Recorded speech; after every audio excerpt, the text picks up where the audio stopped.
Not the sports news on Africa with Romy Titus and Kevin McCallum. Good morning. It is Not the Sports News. I'm Romy Titus, and I have a special guest in the hot seat, and no stranger to the Omni Audio family. It is Shaun Bartlett. A warm welcome to the round table this morning. Well, thank you for having me. It's great to be in the studio for a change. Good to have you. I mean, chilly out here in Johannesburg. I think whoever is feeling the cold, it has to be Kaizer Chiefs this morning. 4-1 defeat to SuperSport. Yep. And if I counted correctly, I do think that this is Coach Gavin's 1,000th game. I don't count 999, but I mean... Apparently, the stats was that yesterday or last night was his 999th game. Mm-hmm. So obviously that's up for debate. Maybe we missed a game somewhere. Look, my counting has never been great. But I mean, they're out in the cold. And what do you make of this 4-1 loss to SuperSport? I mean, before we even get into our topic for the day, which is obviously taking a look at the players in the PSL and actually just picking out the contenders for like top striker, midfield, you know, what's happening, the best save, etc. But they're icy cold wherever they are. Yeah, I think, you know, I'm happy, obviously, for Gavin in the sense where he's had a really tough season. He was hoping to get something to turn his season around, especially when it comes to goal scoring. You know, I don't think I've scored more than 2 goals the whole season. And when you play against your old club, I think it's always a little bit of extra motivation. Club that he coached, and you also have the goal scorers in Nurkovic and Srahile. Played for Chiefs, so you could see obviously them wanting to win that game. And I think obviously they went out with the intention. Chiefs most likely underestimated SuperSport because they won the previous 2 games. So they were in line to win 3 in a row, which hasn't happened since the beginning of the season. So I think the fans and the team as a whole, the club, would be really disappointed with that. Not just the result, the performance, I think, was more disappointing. I mean, I know that a Kaizer Chiefs doesn't change coaches like Chipper United do. Yeah. You know, doesn't go well, change the coach. But things have not been going well. And the questions, I guess, are being raised as to, is this the correct fit? Is this the correct coach to fit in at Nature Arena? I think the inconsistency, and a lot of people have been saying, including myself, been wondering what exactly is the structure. You know, you can't see a playing style as to how they approach every game. The personnel keep changing every game, so there's no consistency as far as team selection or even performances for that matter. And I think that is a big issue because Kaizer Chiefs is a big brand, is a big club, and it needs to perform in order. I think generally not just the fans to be back in the stadium, but also for our football. I mean, in terms of that structure that you talk of, aren't they still building it? As much as like Chiefs are a big brand and there's that instant gratification that fans want, is it still like a work in progress? Are they still building and finding their feet? You could say that, but when you start any building, you've got to put a foundation in place. And if your foundation is based, for instance, on not conceding goals, then we need to see that.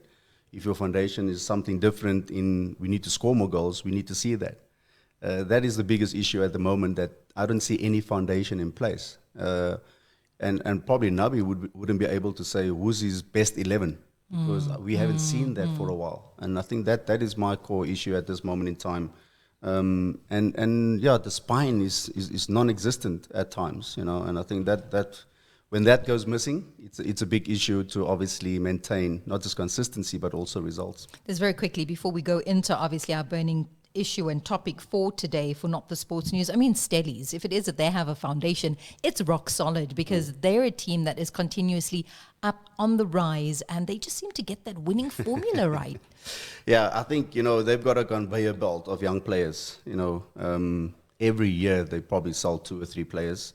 But yet they continue, you know, with great performances. And again, they showed last night, coming back from 2-1 deficit and ended up, with that result. It shows that Steve Barker's instilling something. But it's just not their playing style. I'm obviously very fortunate to do some of the games in Cape Town. I converse quite a bit with him. They do a lot off the field as well. And so I do believe that it makes a massive impact with how you play, how you approach games. They've got people talking to players, you know, not psychologists, people that you can deal with issues. And I think that, for me, is massive because if you treat the person well, you will get results as a player. And we're seeing it. We're seeing it. We're definitely seeing it. I mean, if it is that we had to go down, obviously, this rabbit hole and try and pick out so far in the season already, top three. I mean, if it's goalkeepers, if it is midfielders, if it is the best saves, what has really stood out for you so far this season? And we can start anywhere. We can start in the midfield if you like, with defense if you like, in goals if you like. I think for me, it's always going to be up front, being a former striker. It's great to see, obviously, quite a few players coming to the party, scoring goals, and a couple of them are South Africans. I think since Ikram Reyna's moved from Stellis to Sundowns, he's performed tremendously. There was a lot of doubt because of the past. When he went to Supersport, he didn't perform. They said he can't play in Joburg. He might be homesick. So it's great to see him, He's not homesick. No, not at this moment. But I think also, with the quality of players around you, it does make a difference. I think this time around, he's got some unbelievable quality around him. They play to feed him when he's playing. And I think that it's massive for any striker. You've got to be, they've got to provide the service in order for you to convert chances. And they're doing that at Sundowns. Tsegofatso Mabasa for me is the other one, Pirates. Not just on the weekend with a hat-trick, but I think the way he's applied himself at Pirates and what he's done in the last few months, whenever he plays, he's going to be a threat. I know, and I'll probably as a coach as well say this, he does look at times like the most laziest player, but I don't care if you score 3 goals every game. Yeah. That is your primary job, and that's what he does well. He stays in that 18-yard area, in that space, making sure that he can get the opportunities. And I think that for me is a sign of a great striker. Do we have to look at the goal tally and say, really? I mean, halfway through the season, and what are we on, like 7 goals? And that is credited to Ribeiro, I think, before Iki even makes it into the fold there. But is it too little? Like, where are they? That is actually my other striker, Lucas Ribeiro. I think normally, like in Europe, you'll probably find it the other way around. 18 goals in 7 games. Now you've got 7 goals. And I think it's got to do with a lot with providing opportunities. Because if you look at some of these players obviously scoring the goals, they probably do not miss as much as the European counterparts. But I think it's the way they convert the opportunities. They are not very... There are not a lot of specialized coaches for strikers, so or for any position. But I mean, if it is that you're having goalkeeper coaches, should strikers also not have their own coaches? I mean, isn't it a different skill? I don't know.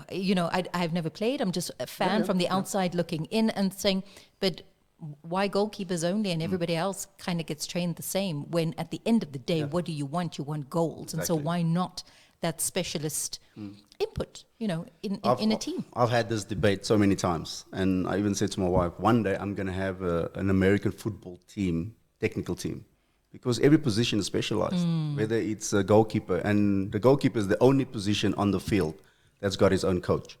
But when it comes to even striker, midfielder, defender, set play, like you see now, even in Europe, a lot of teams are employing set play coaches, because when you can't break down teams, set plays becomes massive. Yeah. So all these things, I think, eventually will come into soccer. Because if I say football, then it might be taken in the American terms, but it's something that will have to change. But it also depends on the coach.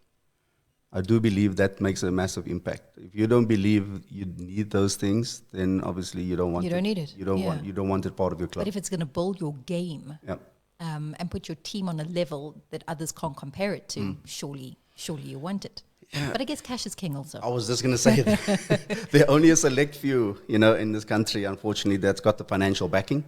So if you look at when I was at Spurs, I had like 4 people in my technical team. So if you don't have the money to financially back you, then obviously it becomes a lot more difficult to employ people. So you're going with Reyners, you're going with Mabaso, you're going with Ribeiro. In terms of your top strikers. 3 strikers, yep. Midfielders? I mean, you've got to put a Mshishi in there. Yeah, it's just unfortunate, obviously, that he got injured so early in the season. But his replacement or his partner, I think, is one that's more than equipped enough, which is Tebogo Mokoena. I think he, for me, is one of those players sometimes underrated. in people's eyes because he's not the flamboyant, skillful type of player. He doesn't get maybe the recognition that he deserves, and I think sometimes that's a bit of an issue. Even the new signing, I think, coming from Stellies, Jaden Adams is another one. It's great to see that he fit in well at Sundowns.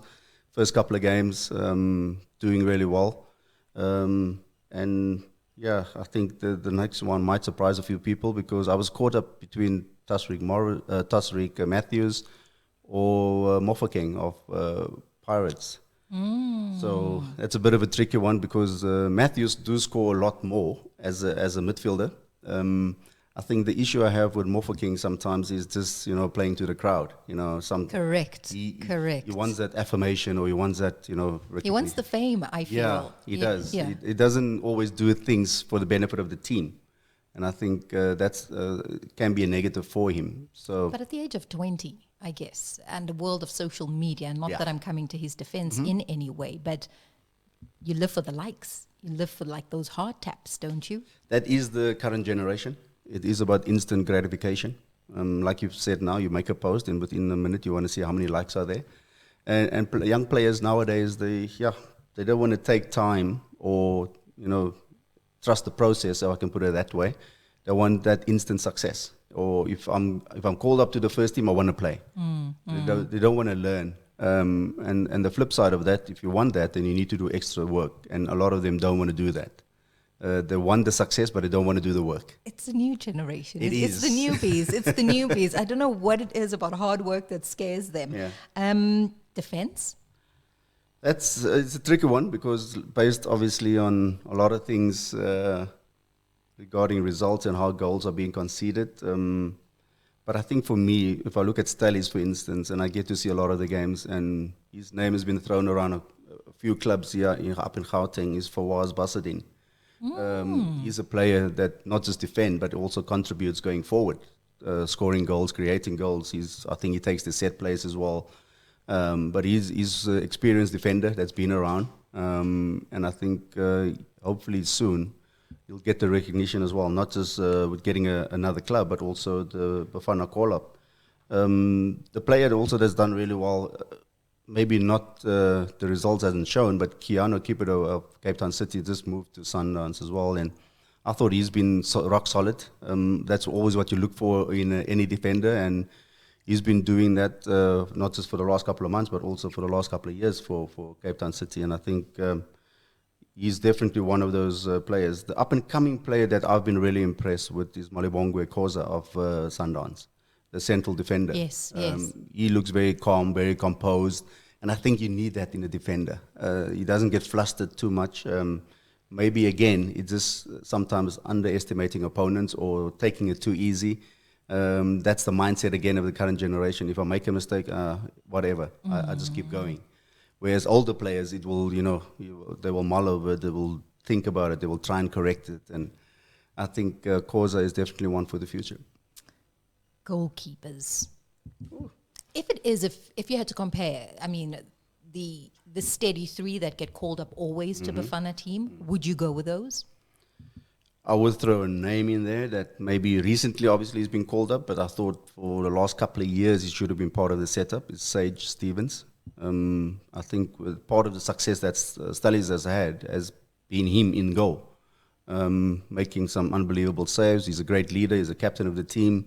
He's always, commanding his area. And I think he's definitely one of the top three goalkeepers in this country. Ronwen Williams, you have to put in there without a doubt. Not just the best in Africa, and also South Africa, and he's proven what he can do. Took him a bit of time, but like Andre and everybody will tell you, with goalkeepers, there's a certain period where they hit their prime, and it's a lot later than outfield players.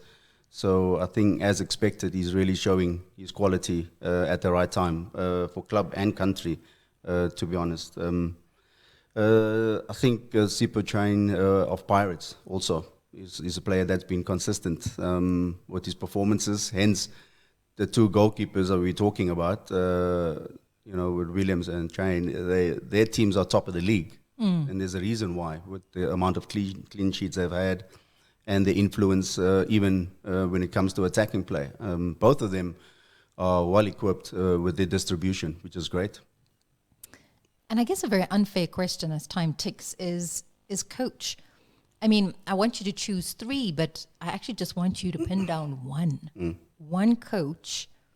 And I mean, if you take a look at a Sundowns, you can't outright pinpoint, you know, Cardoso, who's just arrived. No. Then there's Nabi, who's not quite finding his feet at one of the biggest clubs. Then do you go to Rivero, who happens to, you know, scoop all the caps and maybe is trying for the league? Where do you go? One coach. Yeah, one, because of time. I would say Rivero, based on the fact that having experienced myself in the sense where if you go to a foreign country, it's never easy to adapt. You need to understand the culture, and with ours is a lot more difficult. And to get a team to blend as quickly as that, and like you've said, they've become cup kings now for the last 3-4 years. I think he's the one coach that obviously has a massive impact on our premiership thus far. Before I let you go, your take on what is happening at Royal AM, and do you think it brings the entire league into disrepute? Without a doubt. I think it's an absolute disgrace, to be honest. And the fact that the PSL hasn't done anything about it even makes it more disappointing. I think if you look at the Nedbank Cup, they should just award it to Milford. Milford plays Kakune and get this thing on the way. Stop prolonging things, and you can see nothing is happening even regarding to the Premiership. So I don't think things are going to change, because it's not just the players not being paid, but also, you know, other agencies after her for money. So it's something that's not going to be resolved in the very near future. So. And then what happens? It's the season has to come to an end, but it doesn't come to the end, and it spills over. That means players have less time to rest, and everything is in disarray again. Then it's the playoffs also for the NFD and, you know, promotional relegation. I was saying yesterday, I think it should be bottom 2 down and 2 of the NFD go up automatically. But I just think they need to. Surely there are rules in the constitution as far as that is concerned, and they should just be expelled and get on with the league. I like that. I mean, I'm of the same school, the same sentiments. I share the same thoughts, but something needs to be done. Shaun, it was so nice having you. Always a pleasure. Please come again. Thank you. And that's a wrap for Not the Sports News, the Wednesday edition. We're back again tomorrow at 9. Listen live and on demand. Welcome to Omni Sport.